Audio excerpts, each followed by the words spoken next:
Howdee-haie everybody, welcome back to part 3 of Cupid, a visual novel. So chapter 2, last episode, was quite interesting, don't you think? I think we're getting more progress in the story. I'm out of breath because, right, it's the same day that it was for part 2 and I had to get some more water, so I've like sprinted up and down the stairs and I'm so unhealthy that now I can't breathe and I also need to burp and everything's just a bloody mess, so I'm gonna burp quickly and I'll be back. I think I have calmed down just a little bit, and I also think I have some more time before I need to go back out, so let's continue, shall we? Okay, so this is chapter 3.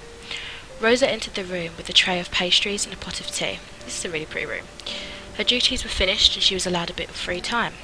She thought of accompanying Catherine for today's piano lesson. I'm so confused, I thought she was dead. What is going on? Okay. Kath, do you want some tea? The girl didn't look her way. She continued to churn out the bitter, melancholic sound from her piano. Rosa sighed, her shoulders slumped in defeat. She placed the food on the table.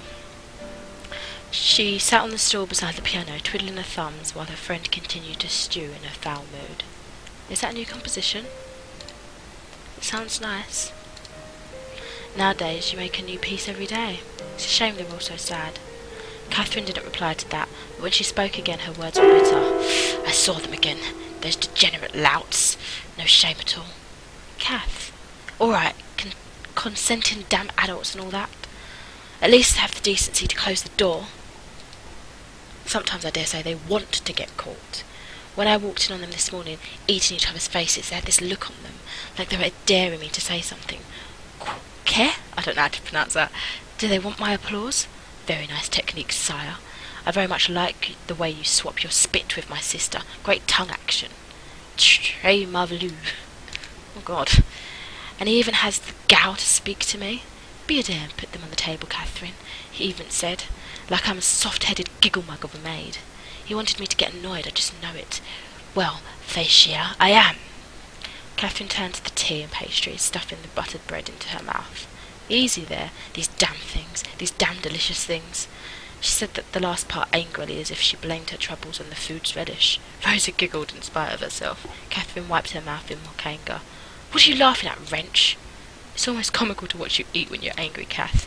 You're like the giant monsters that attack defenceless towns in horror books. Oh yes? Catherine made sad tiny squeals and picked up another piece of bread. No, no, please spare us. She adjusted her voice and boomed out a roar. The Catherinian monster of the deep doesn't show mercy to anyone. She dropped it in her mouth and chewed savagely. Yum. Annihilation is delicious with tea. The two girls giggled. Okay, so she's just joking now. Alright, okay. Whew, I don't really get her humour. Catherine's rare smile turned into a rueful laugh, and soon Rosa felt her mood turning sombre again. What happened anyway? Aren't you annoyed by it too? Sister has changed ever since she started helping in the chateau. Now it's all Gilmay this, Gilmay that, as if she wasn't already married. Ugh. She doesn't even care that people are talking behind her back. I'm tired of running around picking fights with gossipers. She hasn't even visited home for a long time. Father misses her a lot. He always asks about her. Father had worked so hard all these years just to give us a comfortable life. Now he is sick and all she cares about is that dastardly Marquis. Rose shrugged. I'm a little bit annoyed, but I guess I've gotten used to it. Their lives are their own, Kath. She didn't dare divulge more than that to Catherine, but it was partially true. I like Gilmay. He's a nice friend, but I love my sister. If they want to stay together, then why not fix this and have at it? But what irritates me more to my damn snatch is the way to my damn snatch? What? What? Okay. It's the way they are with each other. Catherine recently found the use of expletives endearing in her speech. Rosa hoped it was a phase. They are miserable, and any half-wit can see that. Yes, I've told Emily time and again to smarten up. She's hurting a lot of people, including herself. But as if she wouldn't listen to her 16-year-old brat of a sister, Even Gilmay is depressed, I can tell. Well, remember when he used to come and visit us here and have tea? Or when he used to have picnics in the afternoon? I wish they had music that continued on a little bit, because it gets a bit dull, doesn't it, like with just nothing in the background. We used to run around chasing rodents in the garden. You ran around. We just watched you get dirty, actually. That is very true, you nitheads. Back then, it used to be fun visiting the chateau. Nowadays, we barely even see him. He just stays in his burrow all day brooding. It's something adults subject themselves to, like a torture ritual. I really don't understand why two people are clearly unhappy keep at it. Rosa did understand. At least some part of her did. She couldn't exactly explain how pain and love worked. All she knew was that it had something to do with an absurd, obsessive amount of hope. She felt Mother tugging at her mind. She loved Mother so much. Living with the Pereides gave her an ample comparison to her former life. She had finally accepted that Mother was cruel. And yet Mother still gave her love and kept her away from wanting. Was that crazy? Perhaps it was the only love she needed. Perhaps it was what she deserved. Rosa shook the thoughts off her mind and just shrugged. I know you were worried about your sister Kath, but they will figure it out. Humans learn. Look at you, all profound and such. You read any good books lately? Just the riveting account of the Ugly Duckling and Bar Black Sheep. Ah, the classics. I don't know how you put up with it, though. I hate reading words. In order to write, I have to learn how to read first. I want to write. Why would you want to do a dastardly thing like writing? Why would you want to hit some crazy strings until your fingers bled? The two friends laughed again. I want to remember things. I want to write them down. But most of all, I want to feel the way you do when you play the piano, Kath. Oh? The way you look when you play, you are passion and bliss in musical form. It feels like love, like magic. You inspire me to do something fulfilling and grand. Well, I'm sure you will. Hey, why not write a play one day?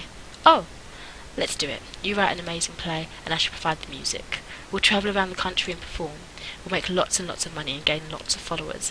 We shall be known as the Pereide Parade Caravan of Wonders. Pereide Parade? Are you sure? Puns are the best, trust me. That sounds darn batty, Kathy. Ugh.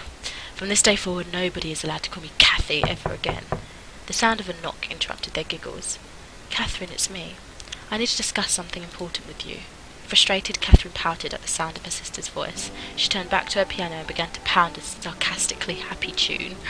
Rosa stood up to open the door. Hello, Rosa. Madame. She had seen little of the older Pereide sister recently, and it astounded her how old she had begun to look. Her once radiant face looked tired and harrowed, almost crone-like, under the eyes hung huge bags. And yet she still looked quite dignified, full of pride and pomp. There was extra rouge on her skin, and her demeanour was elegant. It was as if pride was her only source of nourishment these days. Do you mind giving Catherine and me a moment of privacy? Rosa gave a small bow. Of course not, madame. Rosa gathered her nursery books and squeezed Catherine's shoulder before stepping out of the room. Rosa entered the quiet room of the library. She was about to approach the table when she noticed Guillemette already occupying a seat. He was writing something in a book, somewhat immersed in the activity. Rosa stopped dead in her tracks. What are you doing just standing there? He's going to see you. Leave now while you still have the chance. All right, Mother, maybe you're right. Unfortunately, Guillemette lifted his head and saw her by the door. Oh, hello, Rosa. Rosa took a step back. Maybe it was best to walk away, as if this were a mistake. But wouldn't that be rude? He'd already seen her after all. But she'd never been alone with him. It was just too awkward. Well, why not just go in? It's going to be fine. They had conversed normally before. Yet that was because Catherine had been around to disperse her awkwardness. Now I look like an idiot. Guillemette watched her pace in front of the door in amusement. Rosa decided to go in. She had already embarrassed herself enough anyway. There was little left to lose.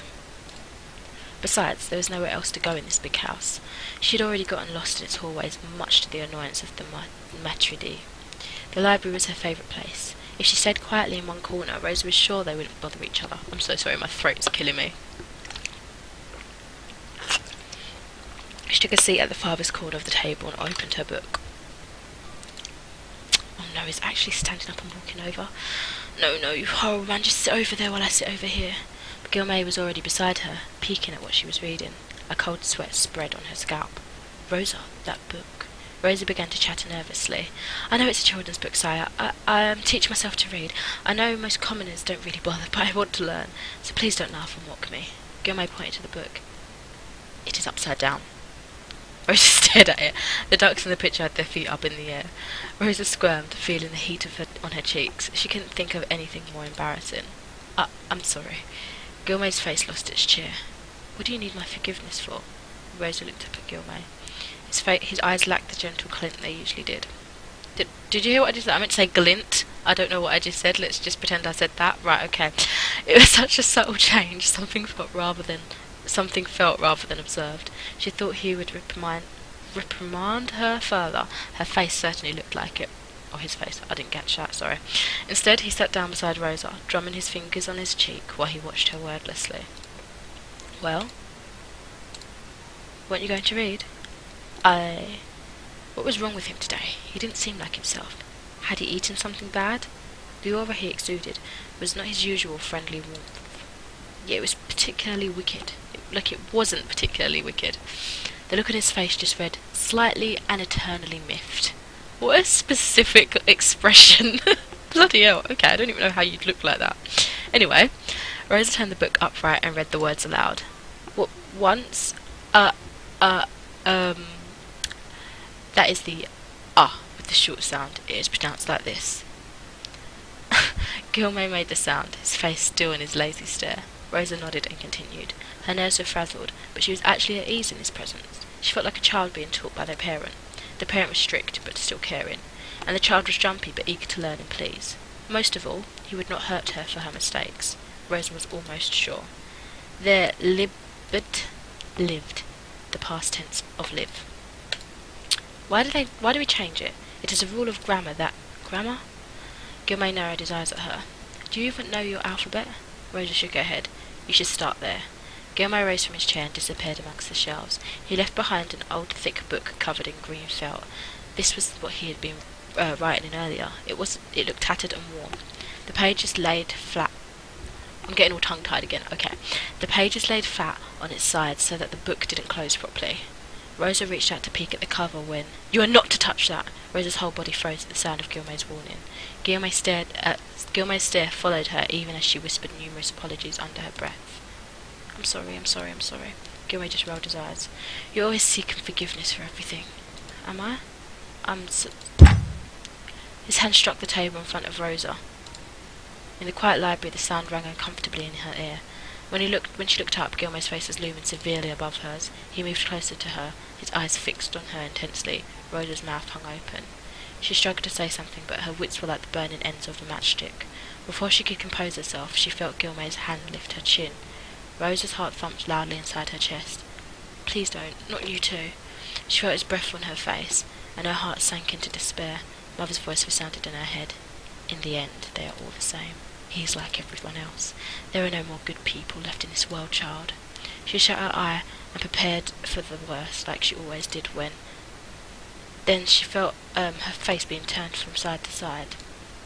She opened her eye to see Gilmay studying her face like a textbook. You are a fairly attractive girl. Why do you carry yourself as if it is a slight? He lifted the hair that hid her damaged eye. Rosa clenched her teeth.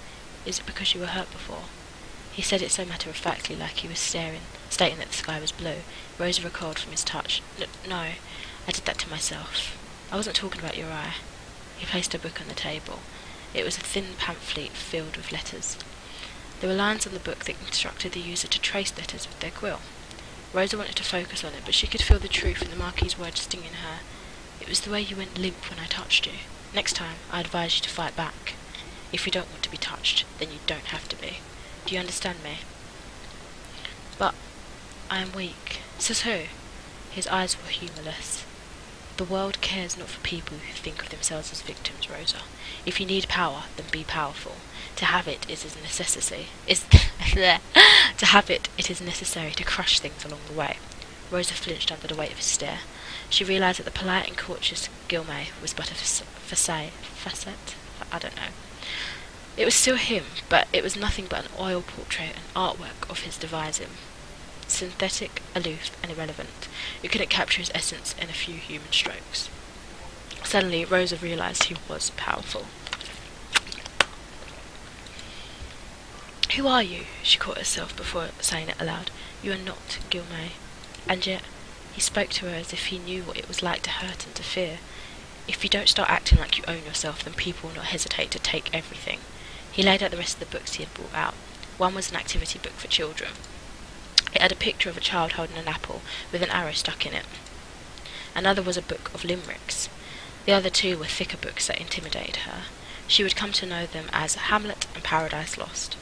But the one that caught her eye was an ornately designed book. It had a beautiful red jacket with delicate gold trimmings lining the corners. The gods and goddesses of Roman mythology. This would be her favourite book, her treasure, and she knew it like love at first sight. These books are yours. Take them with you. Read the thin one first, and then gradually build your vocabulary with the trickier ones. Rosa ran her hands over the skin of the red book. She opened the cover gingerly, as if carefully unwrapping a present. Thank you. No thanks needed. I simply showed you some books from a portion of the library you were unaware of. You are still so generous, even if you are like this. Like what? That. What? Somewhat irritable? Guillaume didn't reply, leaving an awkward silence lingering between them. Then he gave a giant laugh that made Rosa jump out of her skin. I do look damn irritable, don't I? Why? Is it because of Emily? Oh, that facial expression just dropped. Guillaume's eyes drifted away. No. I've always been. You just pointed it out. But you're not usually like this, especially with Catherine and the townspeople. I find it easy to adapt to people, especially to the ones I like. Guillaume looked at Rosa as if he had just become aware of her presence. Makes me wonder why I'm so stern with you. I'm sorry. Rosa shook her head. I somehow prefer this side of you. Guillaume cocked his head to the side. He brought out the green book that Rosa noticed earlier. This is called a journal. When you learn to write, start one. What is it? Something you can use to remember yourself when you've forgotten. Does it work? It used to. Nowadays, not anymore. Oh. The act itself is the only thing I remember. Now, let's start with your vowels. That was horrible. The scream pierced the halls of the chateau. That was really creepy. Frickin' hell. It was Catherine. Guillaume sprinted to the door with Rosa, far behind. Fuck. Back in the piano room, Catherine took a shaky step towards her sister. She wasn't moving at all. It was an accident. Emily? She was overcome with the urge to approach her sister and shake her awake. Make sure she was okay, but it was a nasty fall. Emily? Catherine saw the way her sister's head snapped back as it collided with the sharp corner of the piano. She watched it all like a series of photographs in her head. She had to check on her, but her feet refused to move. Instead, she began to retreat into a corner. She didn't even notice her legs were moving until her forehead touched the wall. She didn't want to turn around. Her sister was on the floor. Her eyes were still open, unblinking. It was an accident. It was nothing but an accident. Was it? She pushed first. She got really scary. She strangled me. What? That's absurd. Are you sure? Would she do that? I don't know. I think she did. Catherine touched her throat. It felt fine. That parade girl. Emily, is it? She really believes just because the Marquis took her in that he's interested in her? Well, she's obsessed with the master. The apple doesn't fall far from the tree. Wasn't her mother a bit, you know, not right in the head? Damn. Probably runs in the family. Emily had looked mad. Her eyes had burned with malice for her sister, and she had closed her fingers around Catherine's neck. But she couldn't remember if that had really happened. Sister was always kind to her.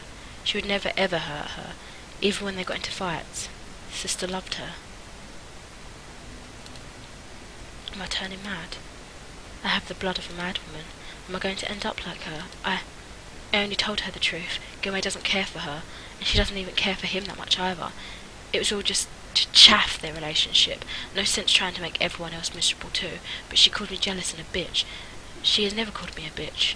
She said they have decided to send me away, my lessons sent home, the piano replaced.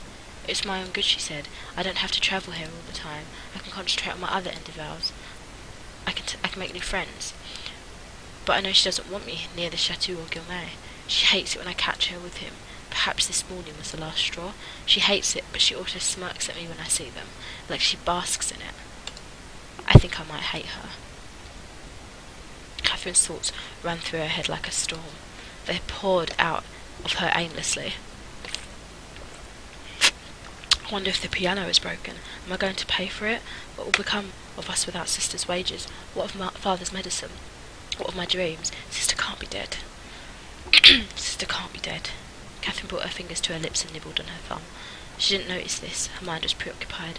She was in the corner of the wall biting her fingers. It was a tiny comfort in a rapidly collapsing world. Guillemette opened the door and found Emily lying on the floor. An ugly gash broke the skin of her forehead. Facing the wall was Catherine, shivering like a leaf and viciously devouring one of her fingernails. He approached her cautiously. "Catherine?" Rosa was out of breath, but still able to let out a gasp at the scene. Emily's lifeless eyes stared up at nothing while Catherine pressed herself into a corner. What happened after she had left? "Rosa, will you call for help, please? See that someone checks on Emily."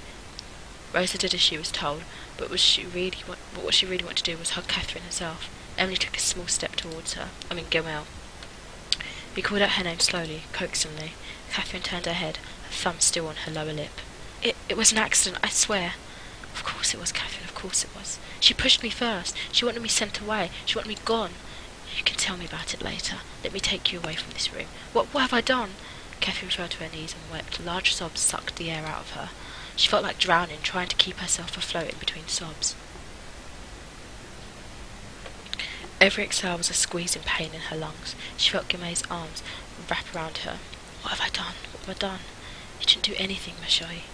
This is not your fault." There was a bitter bulge building up in her throat, and she felt no amount of crying could push it back down. "What am I going to do? Father is... Sister... I'm so scared." Guillemot's arms wound tighter around her, and she clutched onto his warmth in the vast sea of fear. "You don't have to be. I will always be by your side. Catherine, I will take care of you and your father, all right? You don't have to worry about your future." Her tears soaked his shirt through, but the squeezing in her chest felt less painful. Why do you do this? Why do you care so much for me?" Guillemot's brows furrowed, as if confused that she'd even asked. "I just do." It was a boldly stated fact, as if plainly obvious, as if Catherine was a fool for not knowing it. It made Catherine's heart expand in her ribs. When she looked back, she would recall this as the moment she fell in love with him. "What?" The look in his eyes was reassuring and strong. She wasn't alone. She was going to be all right. "Let's get you away from here." He supported her arms and stood her up, careful to block the view of her sister from her eyes. He led her to the door. Catherine hated how fast her relief came. She was still drenched in sorrow at her sister's death. Her father would not take well to the news, especially in his health. But she was all right, and she hated it. Rosa was with her. She didn't have to leave her piano, her dreams, him. Nothing had to change. And most importantly, she hated the voice that came whispering in her head over and over again. "Thank goodness she's dead. Thank goodness." The first candle is lit. The candle is storge. The love for familiars. The cleanest love. Rosa stared at the blue candle glowing in her hand as she chanted her spell. Trust is the veil that conceals and deceives. Trick his eyes and his heart with the warmth from the candle flame. A bond of blood like kin will be forged. Weave this trust so his tongue will yield to what is sought. What the frick just happened? Bloody hell. Okay, Rosa stood by Catherine's tomb, nursing memories of her. The soft wind lightly blew her hair. It reminded her of Catherine and her playful ways. Tears sprouted from her eye, even the wind. Instead of staring into space, why not do something useful? Find out about the marquee. Please, Mother, not right now. Well, aren't you an ungrateful little worm? How dare you talk back to me like that? I'm sorry, Mother. I'm just upset. Even in her death, this Catherine still manages to offend me. Good riddance. Rosa? And she even unlooked. Insensitive. Guillemot's soft voice came from behind. Rosa glanced at him in acknowledgement. He stood quietly beside her for a few moments, but ventured to speak. "Have you thought about my offer? My house is always open for you, remember that." "I'm sorry for my outburst back then. It's nothing." The wind played around their feet, and Rosa pictured Catherine as part of the breeze, playful and free. She was free from the pain and confusion that had plagued her in her last days. They stood beside each other in solemn reverence. Finally, Rosa broke the silence. "She was my family. I was in pain before she came along. I didn't know any better. She gave me hope. She was bright like a flame. When I close my eyes, I can still see the imprint of her light in the darkness. I can feel her warmth. A star." They didn't speak again for some time. Guillemette cleared his throat. I was an orphan too, much like you. I know what it feels like to lose too much. I wandered for a long time before I found anything to live for." "Were you alone?" "Sometimes. Always." Rosa nodded. "Did you have a family?" Guillemette shifted uncomfortably. No, they left me behind. I never knew them. Much of my memory of it is blurred. I was taken in by kind people once before, but Guillemot sighed, and Rosa observed a certain disquiet in him. I didn't belong. But you have no difficulty mingling with people. I think of that as a necessity rather than a preference, but either way it can be quite tiresome after a while. Things don't last. I don't know why I'm telling you this. I'm making the mood worse. I'm sorry. I don't mind. Guillemot had never opened up to her about his past before, and it worried Rosa how little she actually knew about him. Anyway, would you like to go around town? I'd very much like to take you someplace more cheery. How about our favourite spot? Guillemot smiled with understanding. The pair travelled up a hill at the edge of town. There the view overlooked the quaint village. The sunset painted everything in the pink glow of dusk of endings. It was always so beautiful here. They used to spend time in this grassy knoll, the three of them. It was their own little hideaway.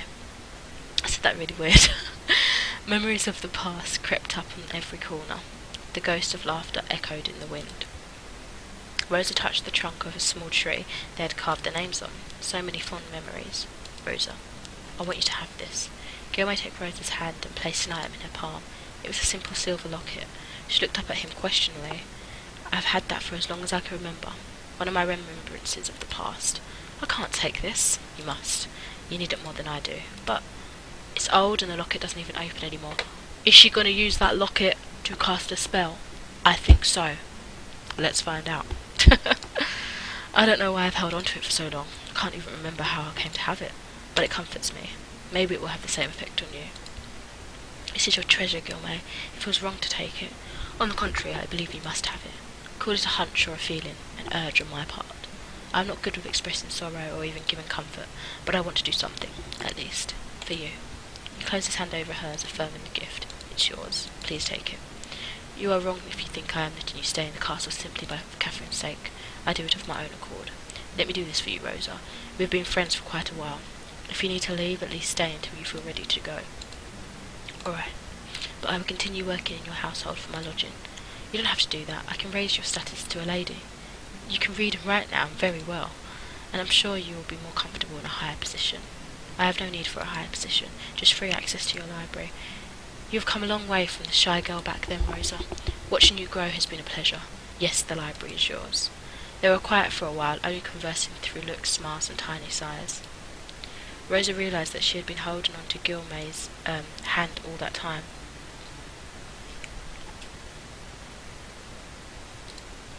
She broke off from his hold, rather embarrassed. We should head back. You're right, it's getting quite late. Guillemot walked over to the carriage to get it ready. Excellent child. Being a maid in the household will give you free access to the rooms. He trusts you completely. It seems that the candle worked. I guess so. Rose looked at the silver necklace in her hand. She fiddled with it, trying to open the lock. Oh my god, she's such a good liar. Whew! I loathe that thing. I don't wish to accept any gift from that man. I wish you hadn't taken it. In any case, just leave it alone. Yes, mother. Rosa slipped the necklace into her coat's pockets. Oh, another achievement unlocked. Nonchalant. The spell would start its effect in stages, gradually uncovering his true face. Fondness first, then trust. Familiarity. Rosa sighed. But was the spell necessary at all? Didn't she already have that with Guillemot? Rosa bit her lip, remembering the warmth of his hand. They had known each other for a long time. It was rather comforting to have someone to mourn with. However, Rosa did find it strange that Guillemot rarely even mentioned Catherine anymore. It was as if he was shedding her off like a skin. Again, the pain in her throat resurfaced. The memory of the needles made her stomach lurch. Since her friend had died, the Marquis had been spending all his hours locked in his office. He barely showed himself socially, rarely even attended meals. But they were casting a powerful spell, something that might harm Guillemot. What if he was, after all, innocent? She had years of good memories of him. What was she even expected to find out? Exactly how could she live with the guilt of two dead friends? Rosa sighed. She cared for him. Despite all the suspicions, she knew that much. But Mother was adamant. 3 candles for 3 loves. A fitting curse for a man who frolics in love's domain. Storge, the love for familiars. Phila, the love for friends. And Eros, the love for lust. Open his heart with Storge. Unmask him with Phila. Strike him down with Eros.